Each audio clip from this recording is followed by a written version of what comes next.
Okay, guys, listen up. This is an important concept that I'm going to try to convey to you guys. It's the carrot on the end of the stick for me. Now, today I bought a scrap box of hollowware, and it had a nice bucket, which is nice. It kind of like paid for the box, but anyway, it also came with this. It says that it was tarnish resistant, Japan. This would have been a sugar scooper, but it got broken in shipping. The side is kind of thin, and the metal is probably some form of zinc alloy. I would assume, if I had to guess, because zinc alloy is kind of like the second cheapest metal that people would use besides stainless steel. But anyway, so we've got this. The walls over here broke.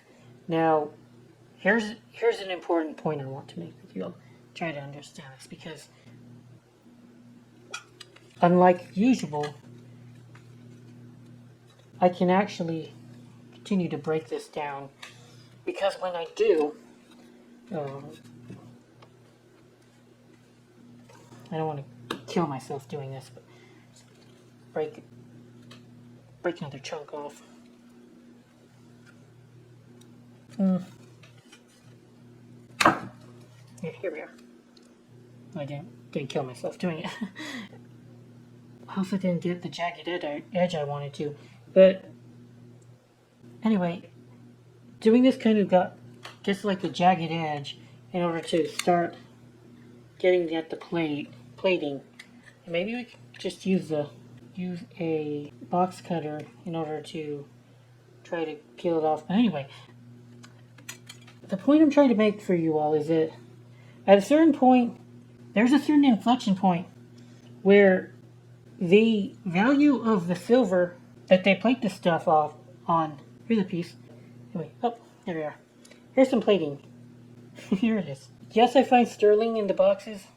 Yes, I find antiques in the boxes. But the number one goal has always been to accumulate and then wait. There it is. Until this plating right here, this silver, and it is quite thin, I will admit, and that's why nobody thinks it has economic recoverable value.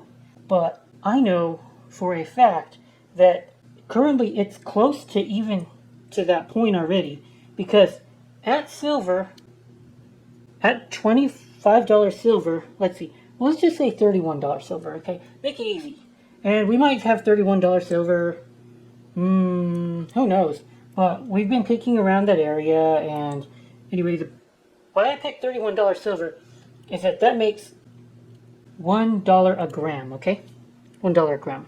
Now, I estimate that through all of the research I've done, the videos I've watched, the scrapping that I try to do, like this, kind of like pulling the silver plating off, I estimate that on average you get around 1.2% to 1.5% of silver on silver plate. Now, per pound.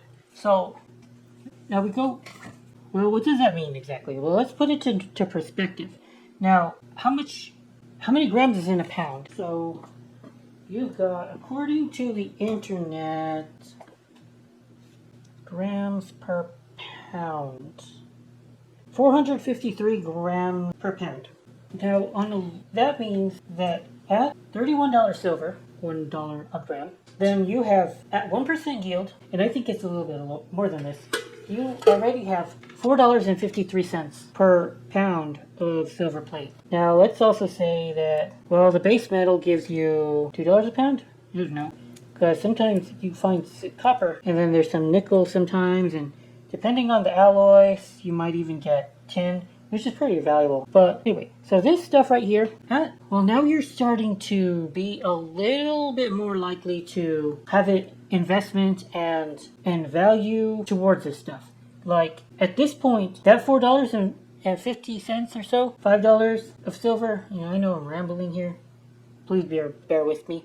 It's not enough for the scrapyards to want to pay you anything. They're only willing to pay you base metal prices for silver plate. But where does the silver go? Well, I was looking up how exactly they are able to purify base metals. Okay. Now the basic idea is that they use an anode, and it's usually that like steel. You have like a steel cathode. So you use electricity, and it's kind of like the similar way to how a battery works, where that they have an electrolyte bath, and the electrolyte is usually like some kind of sulfate, and so there's these metallic ions.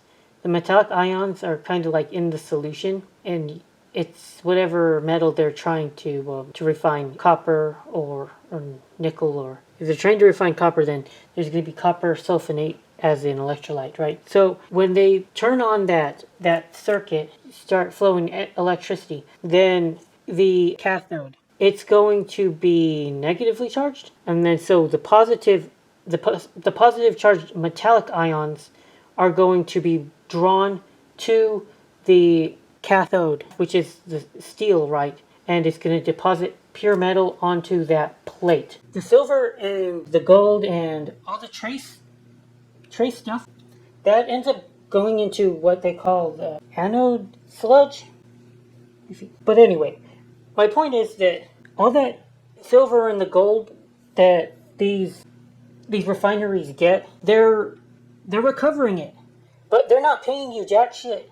They just treat that as a windfall, because it's not yet relevant to their bottom line. It's kind of like a little bit of a bonus. We sold X amount of tons of copper, and we recovered 0.001% gold, and there was a little bit of palladium and platinum and silver, and that amounted to like 2% of our bottom line. So they pretty much take that in. They don't pay you anything for it, but it's kind of like a bonus for them. Well, what do we do when we have $100 silver?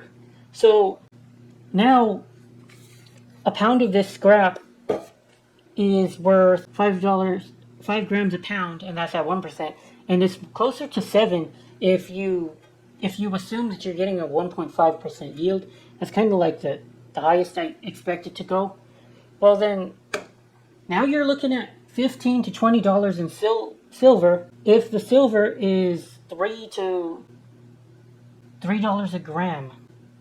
So now, am I really willing to give the scrapyard $15 in silver and have them pay me $2 or $3 for the scrap base metal?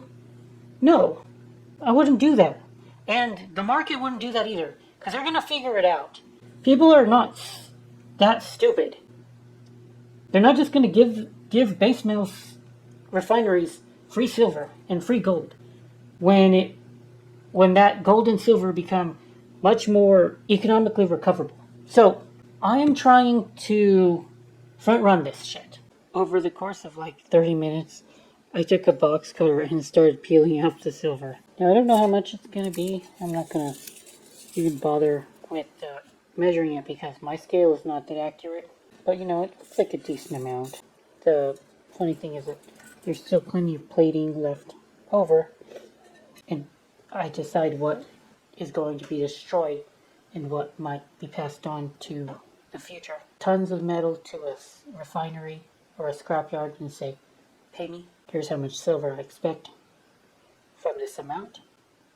Or if they refuse, then I will figure out a way to refine and recover the silver myself. When I own tons of material, and that material is worth something, then doors open. I hope that kind of helps illustrate where I am and where my mind is at. Because finding old antiques from hotels and, amazing patterns that'll sell for a couple $100, that's fun and all, but the real payment the end goal is this silver right here, because it's going to be worth something. Where that point is, I don't know.